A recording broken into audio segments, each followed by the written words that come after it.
The Chiefs Kingdom is excited. The 2026 draft class has been selected. And on this edition of Defending the Kingdom, we'll take a really good look at it. Of course, every episode of Defending the Kingdom brought to you by Ticketmaster, your new best friends. Mahomes in the pocket, he'll step up, he'll scramble 10, 5, Mahomes, diving, touchdown, Kansas City. Hi everyone, I'm Mitch Holthus, voice of the Kansas City Chiefs, along with senior team reporter. I don't know if we're live right now, but Mitchie, you do know we're getting a new set in here. We've got about 5 or 6 things we've got to do. I need you to... This is Defending the Kingdom, Rob. Listen. I know you're a VP, but people wait for this all around the world. The kingdom deserves a new set at some point. Do you understand what I'm saying? Are you getting defensive about this? I am getting a little bit defensive about this. Actually, the guys upstairs have been pretty defensive through this draft, which is kind of cool. Guys, let's chill out, all right? We had a great draft class. We'll knock this podcast out, then we'll get out of here, okay? Okay. All right. Hey, try to hype the new set at some point. Okay. There'll be a new set. It'll change your life. Maybe our lives will be changed in the Chiefs Kingdom. How many times in conversation you hear, are you getting defensive about this?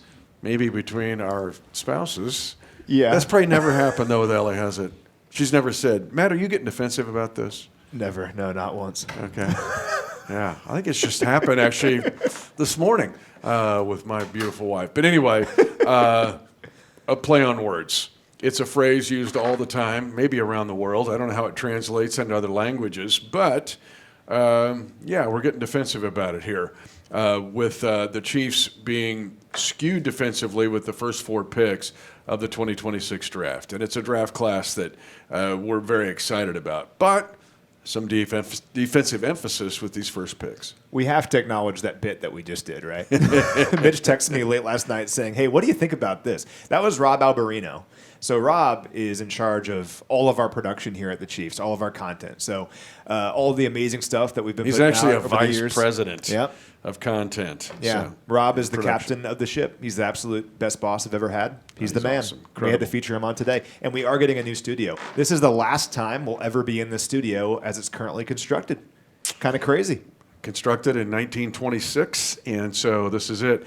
Rob, how many amenities he got? Like 1,000? I'm close to it. Yeah. Anyway, he's one of the more creative human beings in the National Football League. He's a phenomenal leader, and nothing happens at 65 TPT, including this podcast, if it's not for Rob Alberino. We just thought we'd bring him in here to kind of bring you to the play on words and how it does come into all of our lives. But the Chiefs got defensive about it, and it started with Mansoor Delane. The Chiefs trading up from 9 to 6. You and I were at the Power and Light with the big situation down there with all the fans. It was fun, but we got the word. Red lights were going off. Chiefs are trading up. They're trading up. And to get the number 1 corner in the draft, I'm super excited about him. And this is a guy that can be an immediate impact leader, snap one, game one, play one. Yeah, he's been your guy since day one. We've talked about that a lot now, where Mitch and I got together in late February, early March with our guy, Austin Woodard, who makes Mitch's binder. And we all talked about the players that we liked. Very first player that Mitch said was Mansoor Delane, and now he's a Chief. We talked about him a lot on our last podcast, which was draft night, but we'll talk about him again. 13 passes defensed and 2 interceptions while allowing just 14 catches on 357 coverage snaps last year at LSU. 0 touchdowns allowed, 0 penalties. Pro Football Focus graded him as the second best coverage guy in the FBS last year. Plenty of experience, 40 career starts, more than 2,400 snaps in his career between Virginia Tech and LSU. And Ryan Nutt, who is our VP of player personnel in the front office, he had his press conference earlier this week where he talked about all the picks. He spoke about Delane's coverage versatility. So he can play press man, off man, zone. He can play in the slot. He can play outside. He can do just about anything at an elite level. You give Steve Spagnuolo a player like that, he's going to get really creative. Just the best corner in this year's draft, and we got him. He only allowed 26% completion percentage when he was targeted. The quarterback rating when he was targeted, the enemy quarterback had a 27.5 rating. If you look at the marks, and you mentioned he's a willing tackler, when I watched the video, why I fell in love with him right away was, I go, this is a computer-generated Spags corner. Excellent on press man. you can see that it's instinctive with him. It's not like, oh, I'm really trying to play press man here. And it was fun. In this interview, you're going to get in a little bit that in talking to him about his wrestling background. But there's a play in the videos that we saw against Texas A&M where he comes blitzing like a slot blitzer. It's going to be a really well-disguised scheme, but they're going to run a bubble screen, which, our opponents run 50 times during a game. He then tips the pass. He's so fast and recognizes it. You know the play I'm talking about. Oh, yeah. He tips the pass, and his buddy gets the interception, and the A&M guys are like, wow, what just happened here? That's the kind of thing you get with Mansoor Delane. What else you get, I think, is the fact that this is a polished young man. And it wasn't just LSU. It wasn't 1 year productivity. He was there at Virginia Tech. I love the fact that he played 1 year with Chamari Connor at Virginia Tech. And I talked with Chamari earlier this week about it. He said, yeah, the guy immediately we saw that he could ball. And so I just think there's more here than meets the eye or all these stats we could pour out, because he kind of fits to me the feeling of you got a 2022 kind of guy, Trent McDuffie-ish kind of guy. And at that position, you have to be wildly confident, right? But what Delane has is he has that confidence, but also like a respectful, humble nature about him. He combines them in such a way where he has just a presence about him. And really, as soon as he walked in the building and we got to know him, you could tell this guy is the guy. I understand why the front office fell in love with him. You have all the obvious football stuff and the physical traits and the athletic traits, but also just the person. I mean, when you trade up into the top 6 for a corner, you're drafting him to be Patrick Surtain. Yep. That's what you're expecting. You want them to be Derek Stingley. Yep. And our front office believes he can be that kind of player. And based on everything that we've watched and studied and just our interactions with him, I believe he can be that kind of guy as well. Who he reminds me of, because it's been several years back, but the 101 when we did it in person, not virtually, Tammy and I got to host Stephon Gilmore. And he was the Defensive Player of the Year that year. And he reminds me, in looking at his body type, his skill set, and I'm trying to give him a huge compliment here because Gilmore, all-pro player. And so there's just a lot of things to like about Mansoor Delane. And Matt and I had a chance to catch up with him and meet the best corner in the draft, who's now a Kansas City Chief. Exciting times for sure. We get a chance now to really introduce you to our new cornerback, taken with the 6th pick in the 2026 draft, Mansoor Delane. Your feeling about being here, when you got the call saying you're going to be a Kansas City Chief, what was your reaction and thoughts? Sure, really was just, I was in awe, not because of, when I got picked, but just, where, just the people, I knew I was going to come in being, and just the environment, the culture. It just was nothing better I could ask for. So I just was emotional when it happened, and it was a blessing. What's today been like, going through the whole car wash, meeting all the people, shaking a lot of hands? What's it been like for you? It's been great. Like I said, I really think it's the people that make this place, and I'm learning that quick. And then really, just getting around the guys and just trying to, build in with everybody. Matt will tell you, we've already told you that I loved your tape. Can we get this guy? Can we get this guy? This was back in March, right? Oh, yeah. But the way your game has evolved, you've been steady, but, man, at LSU, it's like you went to another level. What happened, and how's this work for you? You've gained so much skill in what you're doing. You became the top corner in this draft. For sure. I'll just say it was about, always improving. This year I just want to be very intentional and be consistent. That was the biggest thing for me this year. I always had the tools and the God-gifted ability. I just had to put it all together. So I made it a specific point of emphasis this off-season to refine my game and, just take care of my body off the field and develop these routines that became habits to allow me to become the player I am today. 0 touchdowns allowed, 0 penalties. People stopped throwing at you. And you had like 10 targets all year. How do you stay in the game when people just aren't throwing at you anymore? So, that's what makes great players great. What are you doing when the ball is away from you? That was an area of improvement. I'm trying to even improve on because, it does get boring sometimes. People just go away from you. But you have to be able to just play to the standard of the game regardless, if the play's coming your way. 27 passes broke it up, 8 touchdowns, 7 tackles for losses. But what gets me is the 191 tackles. You want to tackle. How did that get developed? And that fits right in with what Spags wants to do. Yeah, I love to tackle. To be honest, if I could play middle linebacker, that's the position I would play. But luckily I'm not 200 something pounds, so I got to go play corner. But just coming in with Spags defense, I think it'll fit me great. Even being able to move inside, whatever I have to do. I'm gonna have to be able to fit in those run fits, blitz, guard tight ends, whatever it takes. So I love the physical aspect of the game, and I think it's a great fit for me here. What'd you know about the Chiefs before you came here?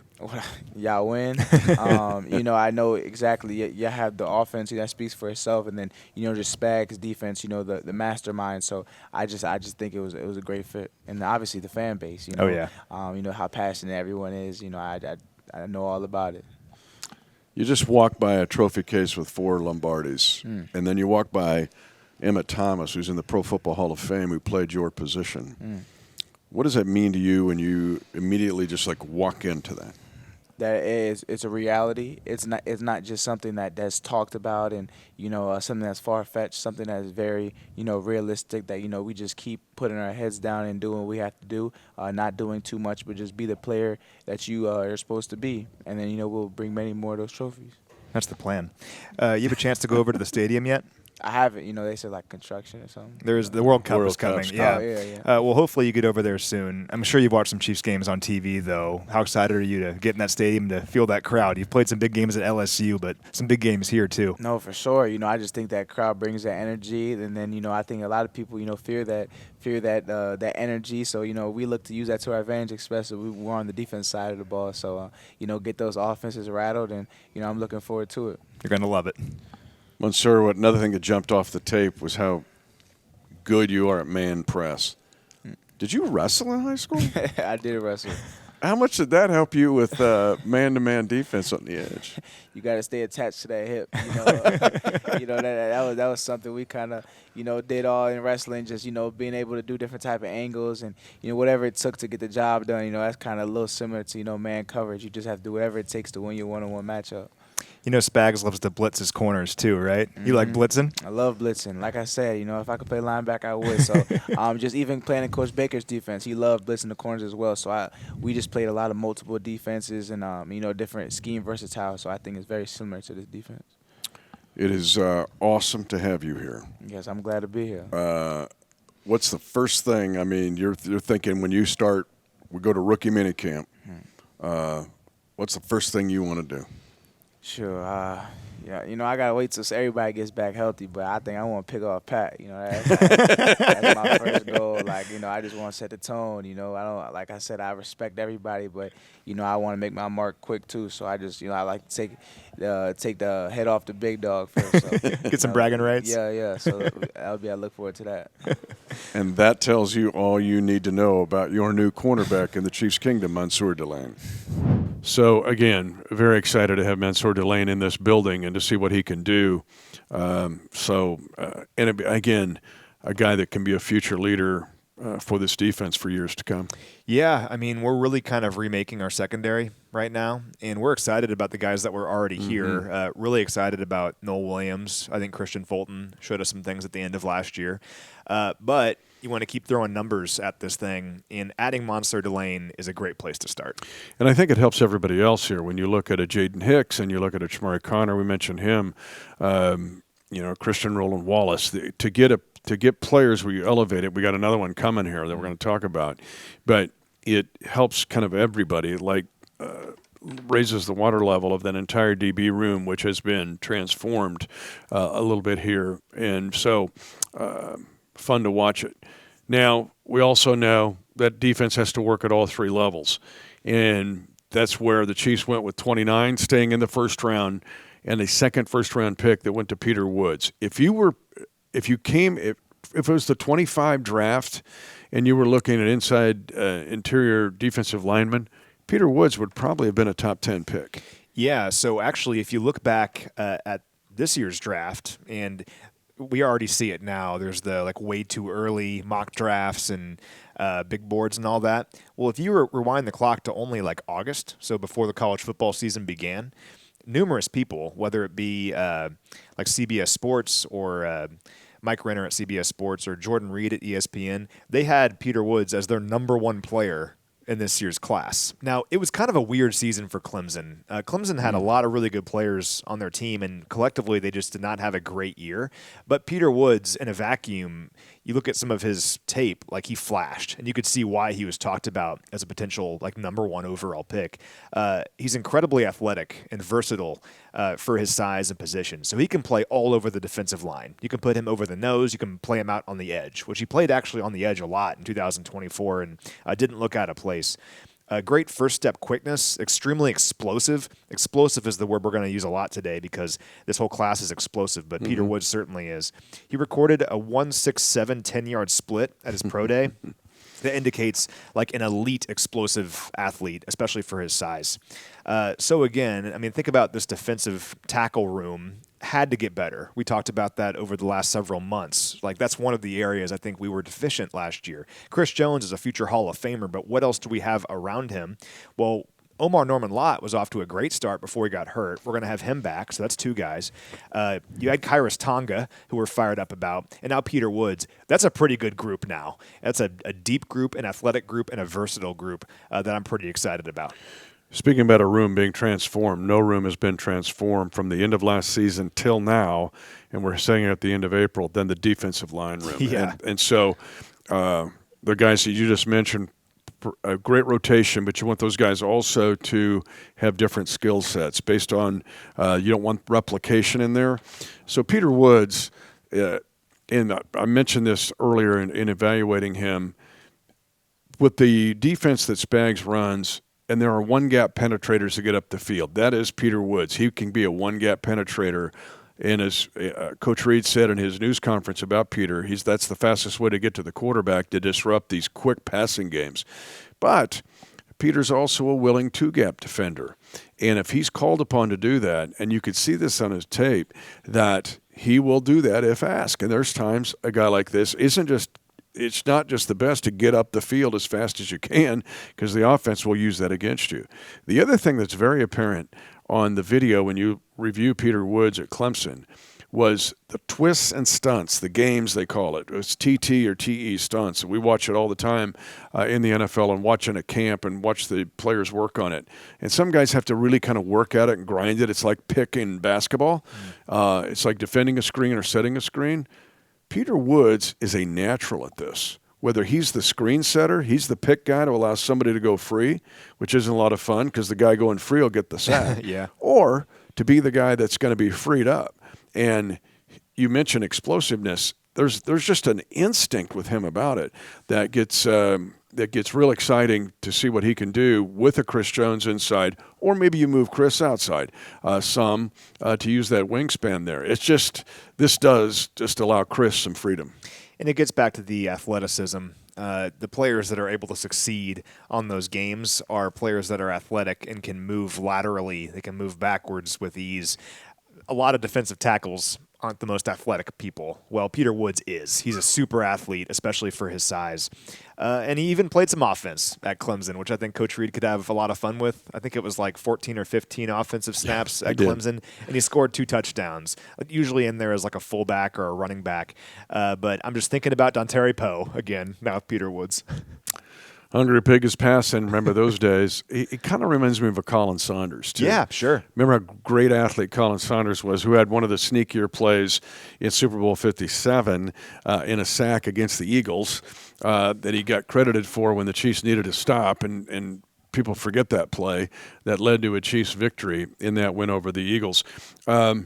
But Peter Woods has a lot to bring to this defense, and if he looks like the Peter Woods of 2024, look out. He could be a candidate, if not Delane, to be Defensive Rookie of the Year in the National Football League. We had a chance also to catch up with Peter Woods.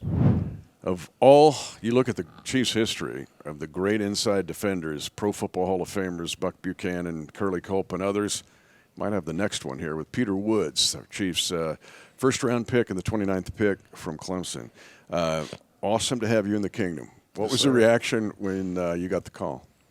Man, it was crazy. A feeling like no other. I actually looked down at my phone and I seen spammers, so I really had no idea who was calling, what was going on. I thought maybe you see the little prank calls all the time and stuff like that.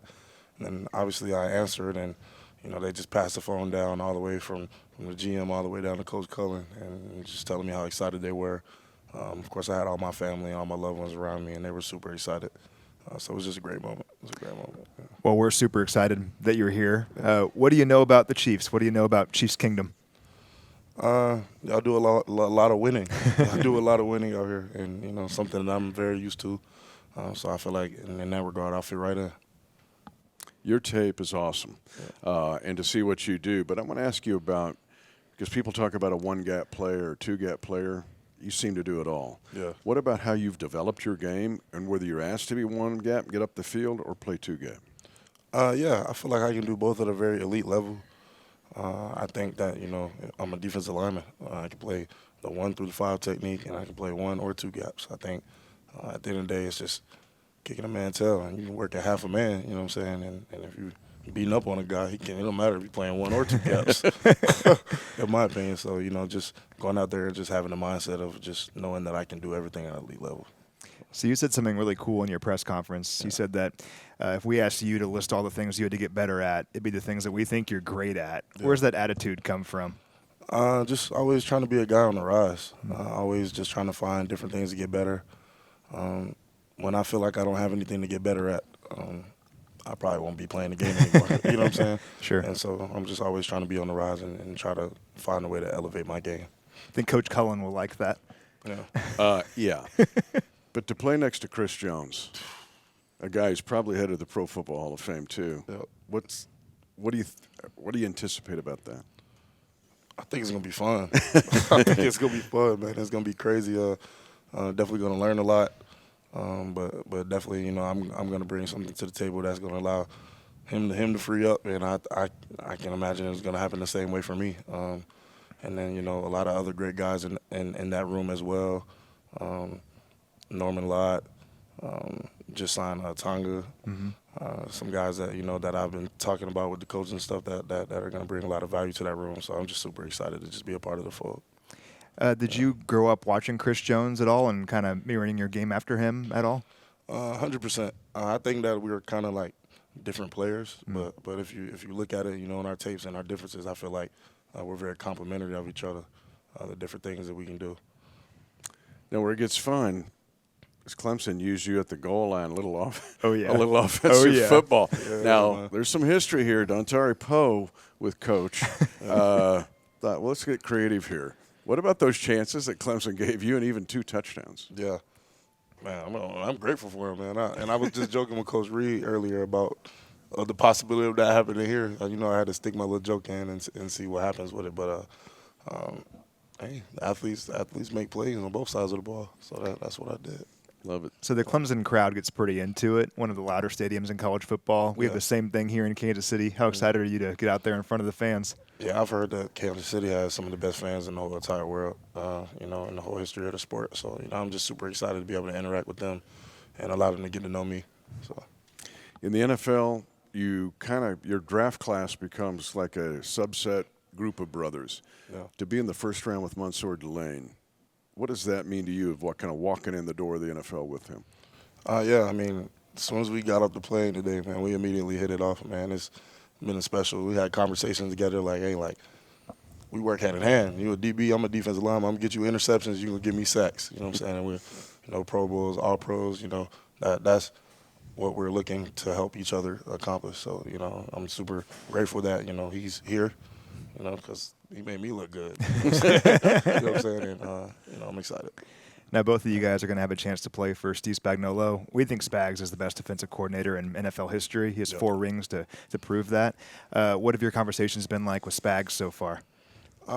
They've just been talking about, the type of person that should be in the locker room and, how to address my teammates and just talking about how to get better, being a guy on the rise, getting me in and getting me acclimated. Obviously meeting my teammates and stuff and, what to expect, coming up for rookie minicamp and stuff.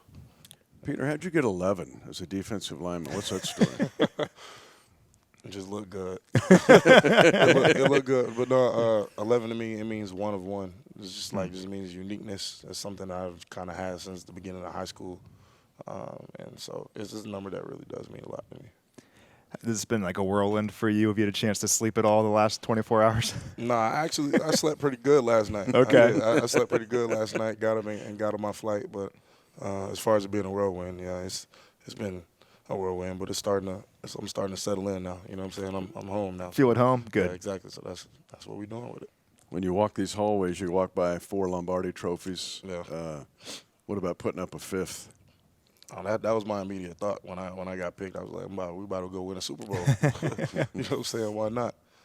So I'm just super excited for the opportunity to just compete and play with a team, you know, who has so much success year after year after year. So It's a two-way excitement to get Peter Woods to join this defense and join the Chiefs Kingdom. Yeah, so this Defending the Kingdom episode is called Getting Defensive About It. And these first 4 picks were defense, defense, defense, defense. You've seen the first 2 that we're fired up about. The next 2 are really interesting. Yeah, so our Mason Thomas with our next pick, and kind of unique, kind of a different player that we've gone after here at Edge. Well, can I go through some of the numbers? You're going to get in the numbers. Yeah, go for it. 6'3", 240 out of Fort Lauderdale, Florida, with an arm of 32 inches. Who am I talking about? Talking about Nick Bonito. He's from Fort Lauderdale, Florida. Models his game after. Would you take Nick Bonito today? It's the exact measurements. Now, Bonito a little faster, but it is the same height, basically, close, same size. Bonito's smaller, but we know how he's tormented us in the past. Mm-hmm. And our Mason Thomas, 238 to 242, right in there. But they're both from Fort Lauderdale, different high schools.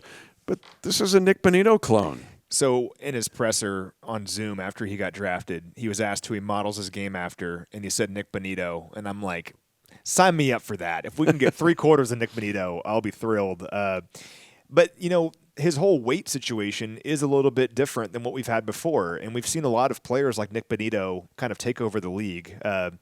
Look at Nolan Smith in Philadelphia. Like a lot of these lighter edge rushers who are in that 235 to 255 range. The Chiefs normally at edge rusher are like 260 plus, like 260, 265, 270. Players that are going to play inside at times, that can play the run really well. Our Mason Thomas is 241. He does have sneaky power. Mm-hmm. So even though he's only 241 pounds, talk to any of the Chiefs front office people. They'll say he has sneaky power. But he is explosive, and he has big-time speed. Let's go over the numbers. I mean, they're really impressive. 22 tackles for loss, 15.5 sacks, and 4 forced fumbles over his last 23 games, averaging 3 pressures per game in that time. He posted a pass rush win rate of 35%. Last year, I mean, that's just silly. It was 9th best in the FBS. And what I love about him, I've talked about this before, is some edge rushers have like this never quit mentality where it doesn't matter if their initial rush doesn't lead to a sack or a TFL or whatever. Like, they're a football player going after the ball. Doesn't always happen. Some edge rushers, if they're... Carl Holthus is a exhibit A. 100%. Like, some edge rushers, if their rush doesn't work, they're out of the play. They're done. Not these guys. Not Carl Holthus and not our Mason Thomas, because our Mason Thomas has some awesome film where, let's say it's a draw or a quick screen. He loops all the way around and runs 30 yards downfield and makes the play. You don't see defensive ends doing that very often. So I love that part of his game, but we had to get more explosive off the edge. We just were not very explosive off the edge last year, while some other teams in our division are. And I think our Mason Thomas is a great addition to make us more explosive in that area. He waited for his chance to play at OU, did not transfer, stayed there. The first 2 years he had no starts, but the last 2 years, and you mentioned the marks, but he really put 2 years together back to back. And then when you look at the quarterback hits and hurries, he was up near the top of FBS, and in 2024 he had 11. And then there's explosive plays. A scoop and score against LSU. Just try to find that one. That's a big-time play. Oh, yeah. Against LSU. So a couple of LSU guys in his class here that they'll probably discuss this week at a rookie minicamp. It is different, and probably not a 3-down player, but it's where the league is going. You have to get quick pressures, and it has to be. I mention Nick Bonito all the time because within a second and a half, he's going to do something. If he's not getting a sack, he's disrupting the play or affecting the physics of the throw. That's what the Chiefs have gotten here, I believe, in R. Mason Thomas. And you never know because, I mean, it wasn't too long ago that we were studying Nick Bonito when he came out of Oklahoma. And the rap on him was he's not a three-down player. He's a designated pass rusher only. You never know with these guys. They can grow into this. But for this year, I don't necessarily need him to be a three-down player. We need an explosive pass rusher on third down. That's what we need, and I think he could be that right away. For sure. And the Chiefs kept defensive, getting defensive about it with their next pick. And Jaden Kennedy had his last year at Oregon, but he moved around now. He started at Tulane and played for the Green Wave for 2 years. Then he went to Ole Miss for 2 years. But then his DB coach at Tulane went to Oregon.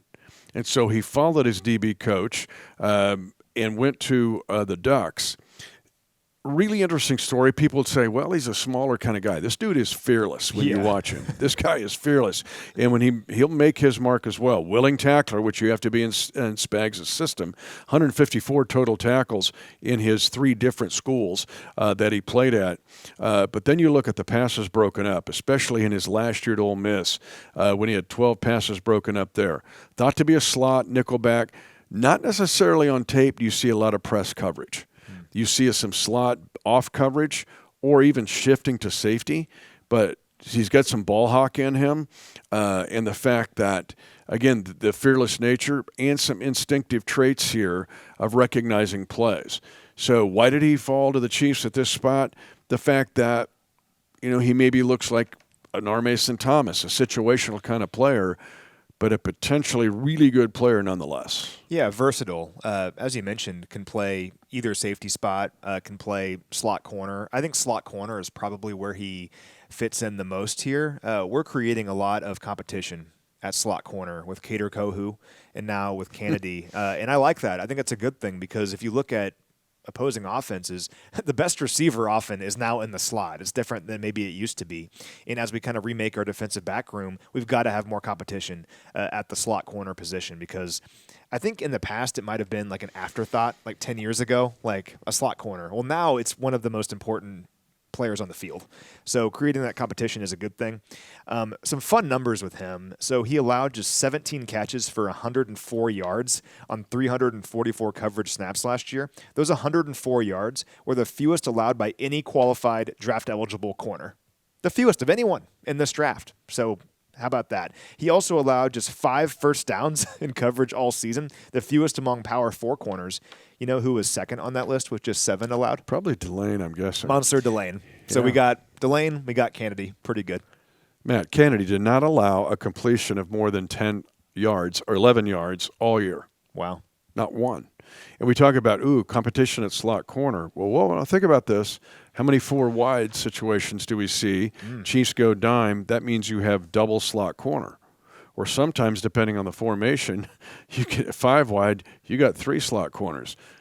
There's an old adage, cornerback in the NFL is like pitching in baseball. You can't get enough. Now because, and your point's very astute, Tyreek Hill started his career when Andy Reid moved him to slot receiver. Yeah. Or an in-slide position in the 3 wide. Go look at the play that the Chad Henne 4th down play that seals the playoff win of the Cleveland Browns. He's lined up as the inside in trips. Okay, well, teams have to decide how they're going to cover that. And the league has evolved a lot since that 2020 season where that becomes your main weapon is your inside receiver in trips. Or you go balance it. I'm going 2 wide, 2 slot. But that means you can't get enough good slot corners. So who can play the run? Because if you've got a weak defender there against the run, teams just check.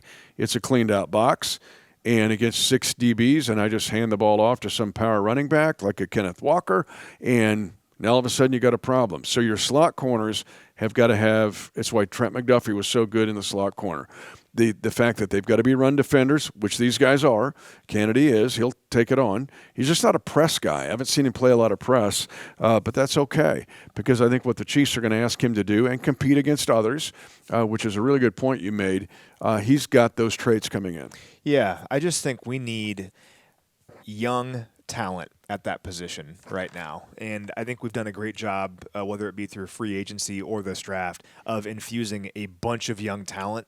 on this defensive side of the ball, but at corner specifically and at safety, because we lost some pretty good players. But I think adding these guys, adding Delane, adding Kennedy, and adding Kohu in the offseason, like we're creating competition there, and we're adding depth, which look at the last couple of years. We've lost a lot of corners over the course of the season to the point where we have guys that were like on the practice squad or signed off the street playing significant snaps for us. I love the idea of kind of cultivating this new age of corners, this new generation for this era of Chiefs football, because you look back at 2022, that's what we did. You bring in McDuffie and Watson and Williams, Brian Cook. I mean, think of how those players helped us get to where we were trying to go. You're hoping with guys like Delane and Kennedy, they can do the same thing this time around. The other thing with these corners and slot corners, because we sometimes look at special teams as being parenthetic, right? You just, oh yeah, let's talk about special teams for the last 30 seconds. The Chiefs have to be better in special teams. It was not our normal selves a year ago. Yeah. In all the penalties, not just that, but being dominant. And you can actually flip games with special teams as tight as these games are. And so that's a testimony usually of athleticism throughout your roster. So it'll be something that you and I will watch. Even in OTAs, we'll watch for it. We'll watch for it in camp, is this level up basically of the athleticism, especially in the secondary. Now, a lot of folks on social media were freaking out. We're not going to take any offensive guys. We're getting defensive about it, right? Taking all these defensive guys. And then cue in Hail Varsity, or there is no place like Nebraska, because the state of Nebraska and the Cornhusker fans that are throughout the Chiefs Kingdom are rejoicing because Emmett Johnson, the top running back, the Big Ten running back of the year, slips to the Chiefs, and the Chiefs grab him as the running back to take in this draft. So I do like vignettes on lots of different prospects every single year. And The Chiefs could take this guy. Exactly. And I have to kind of thread the needle. Like, this guy's a good player. We could take him. I don't know. Maybe we will. Maybe we won't. And I constantly get accused of being part of like a grand conspiracy of I'm just trying to put out smoke screens and confuse people. Or he knows. I don't know. It's truly just players that I like, and I say, hey, this guy's a guy to know. Keep this guy in mind. And there's always someone that comments on these videos saying, mark them off the list, when they never take the players that Matt talks about. Well, I felt great about this one. We took Emmett Johnson, and we did a whole thing on him. So it's proof I'm not part of a grand conspiracy, I promise. This dude's an absolute playmaker. I mean, an absolute playmaker. You look at his numbers at Nebraska. So last year, he led the Big Ten in rushing with more than 1,400 yards. He was one of just 4 FBS running backs to average at least 120 rushing yards per game. But to me, what separates him is his receiving ability. He had 46 receptions last year, second most among all FBS running backs.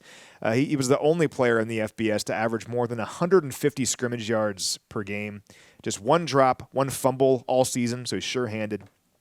I mean, Ryan Nutt, who I talked about earlier, our VP of player personnel, talking about Johnson, he said, I don't know why he fell. I have no idea. We were shocked, and that's why they traded up for him. And I'm fired up. He's going to help this running back room quite a bit. Let me give you measurables and see who I'm describing here. 5'10", 205. Here's probably why he dropped a 4.56 40. Yeah. He's not going to blaze it out. But he has football speed. Yes, he does, and that shows up on the video. But who am I describing? Jarek McKinnon.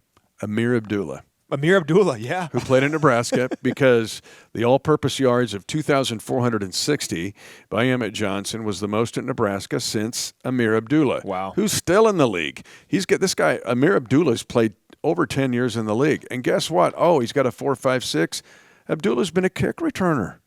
He's been a punt and a kick returner. Yeah. There's a comp here with Emmett Johnson and Amir Abdullah, who's been a really good player, if not flashes a great. We've seen him play for like 5 different teams against us. Yeah. I'm always bringing up Amir Abdullah. But Emmett Johnson, and you mentioned I love his pass catching ability because there is some instinct to that as well. But with his 46 receptions last year, that was second among running backs in all of FBS. But I like what he does in the passing game in the fact of screens and checkdowns, or the new fashion, it looks like a checkdown, but it's really not because an offensive lineman pops out. And so he is a natural at running these things, angles, and he turns them into chunk plays. He'll break tackles incredible productivity.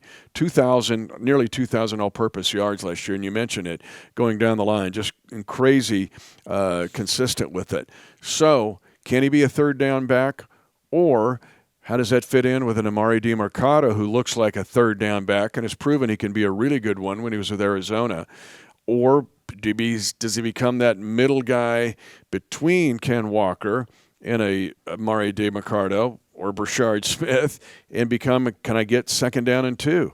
Emmett Johnson, to me, gives you a chance for all of that, and that's where I think his value here is exciting. And that's a good problem to have multiple guys who you think could fill roles and do a really good job at it.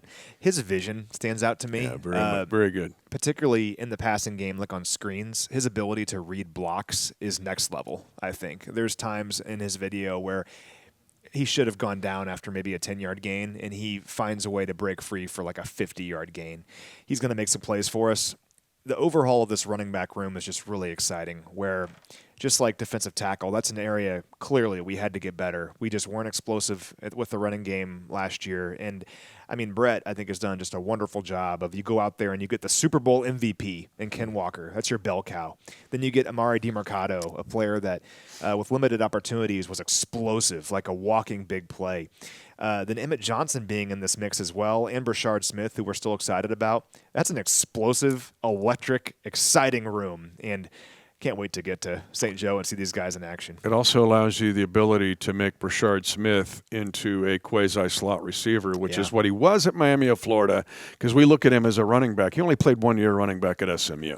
So he could go back to a role where maybe he has more of a feel for still being a running back, but also being that slot receiver kind of running back. So it'll be fun to watch the creativity. Now, the other fun thing about Emmett Johnson was he's already been on the GEHA field at Arrowhead Stadium. 25 carries, 108 yards, 7 catches. Just kind of fit in with Mr. Touch the Ball a lot. And he played against our next guy because, and I put it on X, that I said, well, maybe I better pay more attention when the Chiefs have a college game. I guess so. Because the next back-to-back picks were in that game to open up the 25 season at GHA Field at Arrowhead Stadium, the Cincinnati against Nebraska game, because Cyrus Allen was the next pick. And yes, he's a wide receiver, and yes, he played for the Cincinnati Bearcats in that same game against Emmett Johnson and the Nebraska Cornhuskers. Cyrus started at Louisiana Tech, 2 years there, L'Jarius Sneed's alma mater, and then he was a year at Texas A&M, where he did not have a lot of productivity. He did it at Tech, but at Cincinnati, he came roaring back. With the Bearcats, he had 13 touchdowns there. If you look at Cyrus's game, in most of the evaluation coming into the 26th draft, is that go-route guy. Line up as a slot receiver. Wow, okay, we're talking slot receivers. This is a guy that can run a 9 route, the deep routes on the tree. Talking with Chad O'Shea, our wide receivers coach, he goes, no, there might be more to that here with Cyrus Allen. So this is so after the Kingdom kind of freaked out of like, we're just going to take all defensive guys, the Chiefs go back-to-back with offensive players, and I kind of want to see what Cyrus Allen can do. Yeah, me too. So those 13 touchdowns, that led the Big 12 and was third in the FBS. I mean, really impressive ball production. Also led Cincinnati in receptions and receiving yards. A lot of times you look at these transfer players and they go to a new place and their production's like cut in half or they're just not the same player. Kind of the opposite for him, where he showed up at Cincinnati and became their number one receiver, led him in virtually every receiving category. What stands out about him to me is his elite body control and his route running. So I agree. I think he's way more than just a go route guy. I think he can run a variety of routes because you look at like his advanced metric, like separation numbers. He had great numbers and separation statistics against both zone and man coverages running a variety of routes. So I think he can do a lot of things for us. We've talked a lot throughout the draft season about the importance of not just speed, but also like crafty route running. Like being a player that can have a feel for space and just get open. Because Cyrus Allen doesn't have like the craziest 40 time, but you watch his video, he gets open because of his route running and how he can manipulate the coverage with his route running. So, yeah, and I'm excited for Chad O'Shea to get with him and to work with that because that's as much of a skill as speed is. You can't just teach, hey, we're going to make you a great route runner. Some guys have it and some don't, and Cyrus Allen has it. Well, Matt, it goes back to my thesis, and I've been harping on it since the end of the season. Right now, route running, making the tough, tight window catches is actually more of a premium than speed. Totally agree. Because of what's happening with the defenses. They're playing more zone, more deep safety. They're not going to let you run by them. No jet, chip, wasp kind of play. So they're leaving you these little pockets and voids. And how do you get open? And it's why Jackson Smith and Jigba is just so effective right now. If the Chiefs can find one or two of those guys that become exactly like you said, and hopefully Cyrus Allen is that guy, then it's more of a need now in the NFL to have those guys than a luxury. Yeah, absolutely. And I like our receiver core right now because I think they all kind of complement each other with their skill sets, and adding Cyrus Allen to that group, I think, just kind of further emphasizes that point. And the last pick was really interesting. I've not met Garrett Nussmeier yet. My first question to Garrett Nussmeier, after I say, hey, welcome to the kingdom, and fist pump him, will be, who are you cheering for in Super Bowl 59? Why?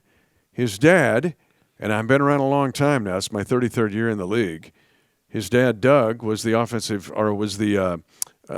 quarterback's coach for the Philadelphia Eagles. Yeah. So And now he's the OC for the Saints, I think? Yes, and he was OC for the Saints. And before that, who were you cheering for, the Chiefs or the Chargers in 23? Because Doug was the quarterback's coach of the Chargers in 23. He's had 19 jobs, Doug Nussmeier. I'm old enough to remember when he was a backup quarterback in the league coming out of the University of Idaho.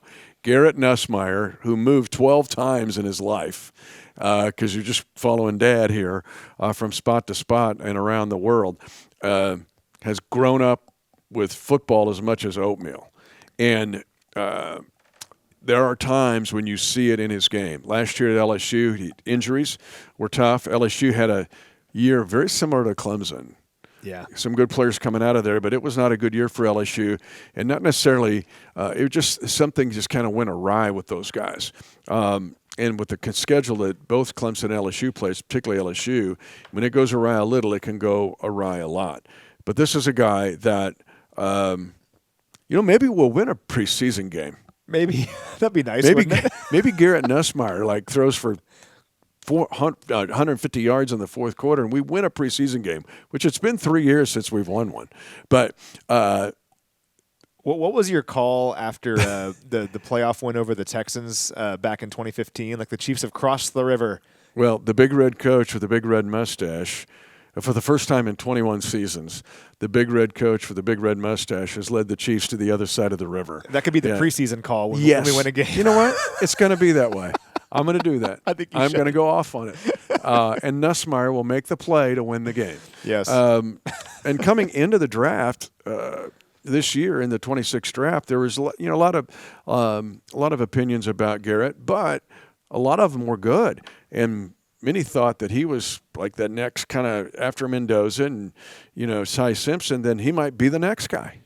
So Dane Brugler is the draft analyst that I just take his word as gospel. Like, when the Beast comes out, his draft guide, it's as if it descended from the heavens to me. Like, whatever he says, I'm like, I believe him because he does the work. Yeah. Because he is so thorough in his evaluations. So extensive. He interviews people, talks to people. Garrett was the number 3 quarterback on his board, behind only Ty Simpson and I'm blanking. Fernando Mendoza. Those are the 2 quarterbacks on his board, and then Garrett Nussmeier. So it tells you what he thought of him. And just 2 years ago, I mean, this guy threw for more than 4,000 yards and 29 touchdowns in 13 games. So, yeah, tough season at LSU last year. I mean, he was battling injuries. Ryan Nutt said he thinks he had an oblique for most of the year. He had the cyst on his spine. Like, a lot of stuff he was dealing with, kind of gutted through it. He's a better player, though, than what we saw last year. And I want to give a shout out to Gabe Henderson, who's now on our social production staff. Gabe Former quarterback, by the way. Yeah, Liberty. Go Liberty. But he's kind of new to the Chiefs and was kind of asking, hey, have we ever taken like a quarterback in the last several years? And I'm like, nah, not really. I mean, we've developed some that were UDFAs, but normally we're signing like veterans. And he said, I bet day 3, this is the year we take a quarterback. And I'm like, I don't know. And, of course, around 7 rolls around, we take a quarterback. So shout out to Gabe. He called it. Profit. I love the idea of kind of developing and growing a long-term backup who can grow with Patrick Mahomes, can grow under Coach Reed, and be a guy that you trust for years and years and years if you need him in a pinch. We've seen Coach Reed do that with great success over the course of his career, and maybe we have that now in Garrett. What else have you seen other teams do? They go, well, you got Justin Fields. He's the backup, and you take Nussmeier. It's like a waste of pick on Nussmeier. I mentioned cornerbacks. Cornerbacks are a currency like pitching in baseball. So are quarterbacks, because even if they grow in your system, they become then currency. And if a team is in dire need of a quarterback and and have watched Garrett Nussmeier grow and working with Patrick Mahomes, then all of a sudden he becomes currency down the line where you could – hopefully he's here 20 years as a backup or whatever, maybe a starter when Pat retires in 40 years. BD becomes a guy then that becomes a trade opportunity. Like Kevin Kolb or Matt Flynn. Absolutely. Yeah. It has happened. Matt Flynn's Exhibit A of this. The Seahawks have they won a Super Bowl because of it. So there's a lot here to take into account, but fun to watch him grow because this guy, again, weaned on mother's milk and football because it's all the dude's been around all his life. And that's why I think he is in a great position to thrive here as like a long-term backup, because he grew up under a coach. Like the earliest memories he has, I'm sure, are of football, and he gets it. And I think he's going to be a perfect fit. Plus 10 points, though, if he cheered for the Chiefs against his dad's team when he was quarterback's coach of the Eagles. I doubt it. Yeah, probably I doubt it. That's he's on the good side now, though. Yeah. It'd be fun to talk to him about all that and the fact that his dad was with the Chargers, too, and along with a lot of other places. Doug's been moving around, and again, is the OC of the New Orleans Saints. There's your draft class. Yeah, we started out we're getting offensive about it with those first 4 picks, but then took the offensive with the last 2. Now, over the days ahead, we will also jump into the undrafted free agents. And we got a glimpse of those guys. Yeah. We can't talk about it yet because it's not official, but there's some fun ones out there for sure. And there will always be 1 or 2 that come flying out and make the team. Yeah, every single year. And don't forget about the tryout guys, too. So rookie minicamp is this weekend where like 50 tryout guys will be out there. They have no guarantees past this weekend, but Cooper McDonald is Exhibit A of a player that showed up here last year around this time with no guarantee past the 3 days of rookie minicamp. Not only did he earn a contract with the team, he made the 53-man roster out of training camp, and he appeared in all 17 games. That's pretty cool. And every single player, whether it be a draft pick or a tryout player or the UDFAs that are already signed at rookie minicamp, one thing I always try to tell them at the rookie dinner is everyone has a chance here. Yep. If you're here, you have a chance. You're not here just to be a body. You are here to compete, and you are here to help us win the Super Bowl next year. And I think that opportunity is pretty cool. And they do indeed get an opportunity. Not every franchise is like that. But when here you walk in the door, you got Echo Boydo is another great example. From Ghana, he grew up in Lawrence, Kansas, played at K-State, was a Big 12 champion there, but he just drove in. He Ubered in from Lawrence to try out and became a Super Bowl champion. Yeah, and made plays on special teams. Oh, my gosh. So, yeah. We'll be talking about the undrafted free agents as it comes out of rookie minicamp. But for this episode, the last one in this set, because as soon as we're done, you just saw the opening of Defending the Kingdom. You'll hear the jackhammers right away in the background. This will be the last time on this set. And, yeah, we're getting defensive about it.